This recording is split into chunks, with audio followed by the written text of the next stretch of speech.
तट महोदय, मैं आज एक ऐसे विषय पर बोलने जा रहा हूं जो देश के सामने एक बहुत बड़ी समस्या बनी हुई है।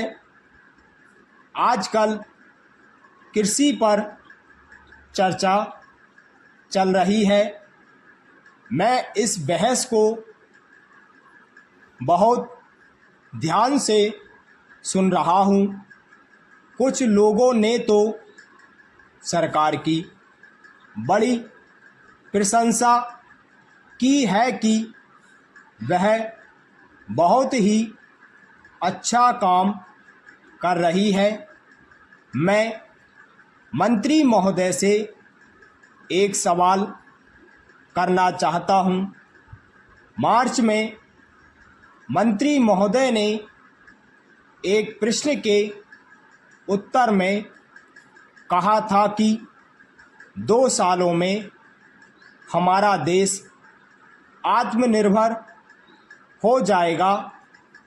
मैं जानना चाहता हूं कि ऐसा कहने के पीछे उनका क्या आधार है, कौन से उनके पास ऐसे सबूत हैं जिनके आधार पर उन्होंने इस प्रकार की घोषणा की है। मैं चाहता हूं कि जब वह उत्तर दें तो इस बात की चर्चा अवश्य करें। प्यारा सभापति महोदय, आप जानते हैं कि इस देश में 80% लोग खेती करते हैं और उसके बाद भी आज हमारे देश का सम्मान दूसरे देशों में बिल्कुल नहीं है। आज हम दूसरे देशों में गरीबों के नाम से पुकारे जाते हैं। अपने देश में जहां 80% लोग खेती करते हैं, हम भोजन के मामले में आत्मनिर्भर नहीं हुए हैं। इसके कुछ कारण हैं। जब देश आज़ाद हुआ उसी समय से सरकार ने कुछ गलतियां की हैं, जिसका परिणाम यह हुआ है कि आज 60 साल के बाद भी हम आत्मनिर्भर नहीं हो पाए हैं। इसका सबसे बड़ा कारण यह है कि हमारे देश में पहला स्थान खेती को ना देकर उद्योगों को दिया गया है। उद्योग हमारे देश के लोगों की जीविका का मुख्य साधन नहीं हो सकते हैं।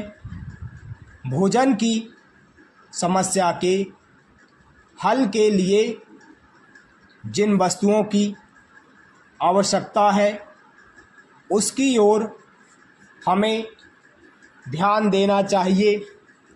सबसे पहले पानी की आवश्यकता है। मैं समझता हूँ कि देश में सिंचाई पर अधिक जोर दिया जाना चाहिए और सिंचाई तथा खाद्य मंत्री एक होना चाहिए।